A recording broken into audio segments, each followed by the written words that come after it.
that, similar to what happened to Dragon Boat, right? Yes. So I'm actually one of the paddlers also, so I'm caught in between both. So I rode with the army. I rode with the army in Boracay last year also. So I know what these guys are going through. Yeah. So you know when they say that all of a sudden these guys are on steroids, I mean they don't even really have enough money to buy the basic stuff. So it's really painful to be labeled that way. So both sports are labeled in that direction also. Okay. Now let's go back to the suspension of the National Sports Association. Now they've been suspended since last year. And since last year, there have been no competitions. Our athletes have not been competing in overseas competitions. That's why our group is organizing international competitions too. This October, we have the Phil Asia Invitational Bodybuilding Championship in Cebu. Yeah. But you see, yeah, and let me correct that also. As President Tanyag was saying a while ago, it's not that there are no competitions, right? But there are competitions, but they're outside the the Olympic group. So basically, just to you guys can't compete in IOC recognized bodybuilding competitions. Correct. That is what the effective but is. in bodybuilding, there are more competitions that are international, that have bigger prize money, that are more glamorous, basically. Like the Mr. Olympia, for example, that's going to happen, I think, in November. And that's where all the Mr. Universe and past Mr. Olympias compete. That's the biggest thing that's happening in the US.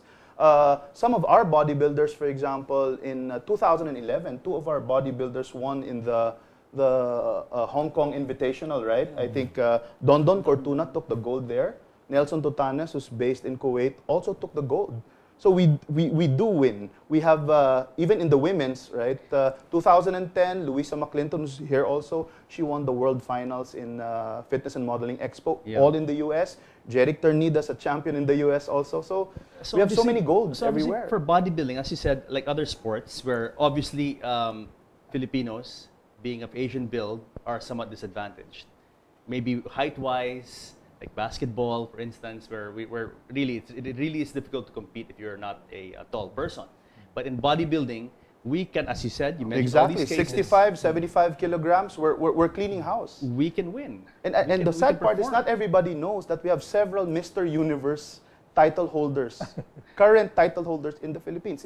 In Germany, Don Cortuna won Mr. Universe, right? So, you know, in the female equivalent of that, in the beauty pageant, when you say somebody becomes Miss Universe, she's so popular already. We have several Mr. Universe and Miss Universe. But no one knows about them. No one knows about it. Well, hopefully we can change that. Now, I want to go and ask Michelle, because ever since she came on the set, I've been meaning to ask her, what got you into bodybuilding? You know, for a woman, it's not the typical sport, let's say, that a woman would enter into. What got you into this? Actually, I'm into powerlifting talaga. Okay. So, pag medyo naka-off kami sa powerlifting, doon ko lang na parang gusto ko mag-body. Kasi yung mentor ko is a bodybuilder, also a universe champion din. So, parang inano ko sa kanya na gusto ko mag-try ng bodybuilding.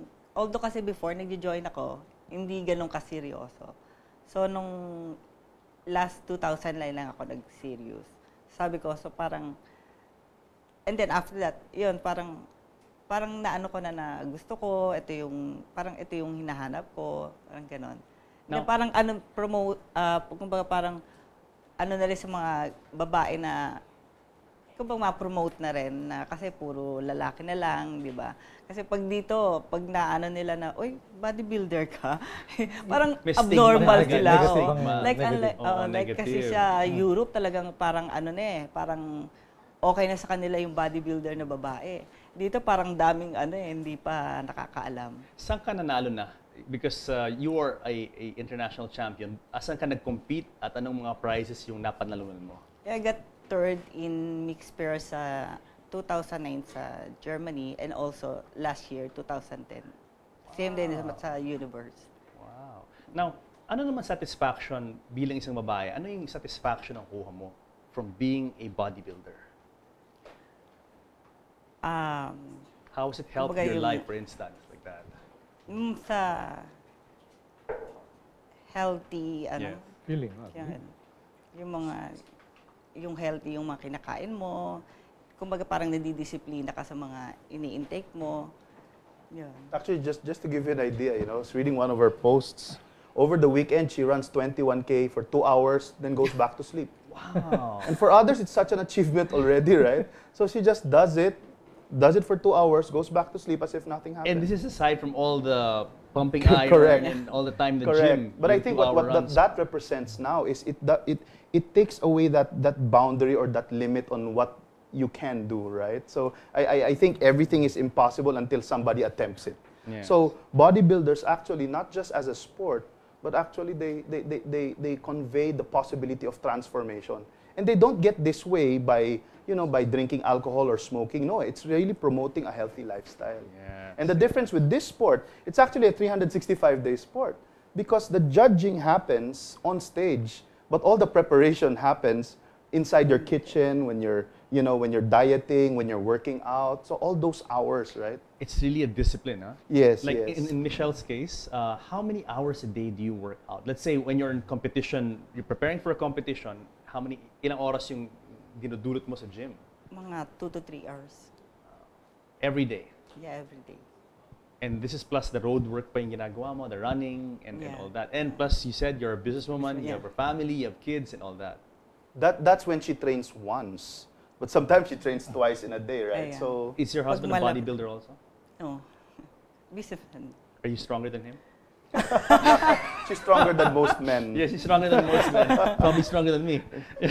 Well, we'll find out later probably. No, but you see, in my interest spiel, I said nga, it really is a very, very grueling sport. Di ba So po, you engineer see, tayo? buddy, time management is included in the benefits of the bodybuilding sport. Yes. You will be conscious of time management, you will be conscious of your diet, and you will be conscious of vices to avoid. You will avoid smoking, you will avoid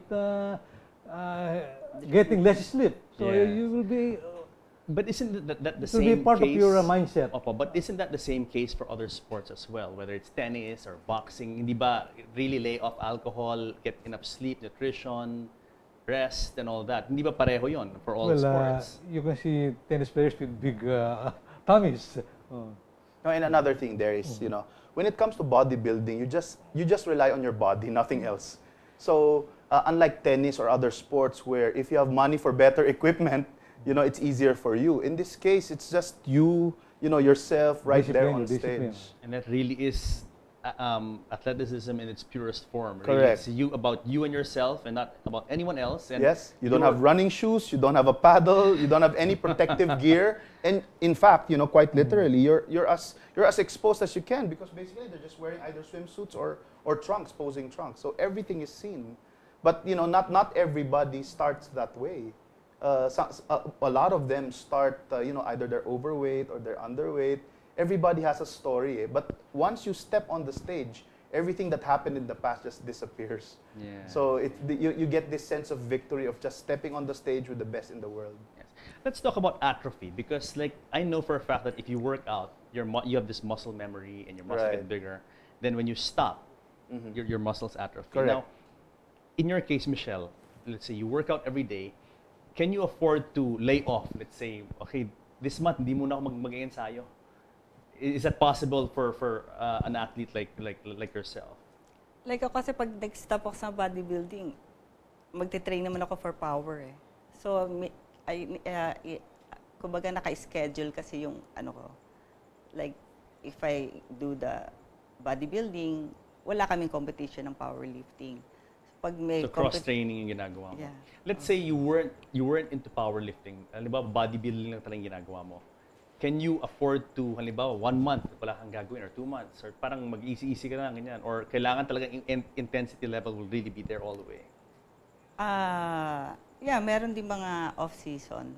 Pero yung continuous yung pagpunta sa gym. Right. The trainings continues, but it's the diet that they manipulate. Basically, that's it. So when you're off season, you still train, but you take more carbs so that you can build. So that by the time you have to cut down for a competition, you have more muscle.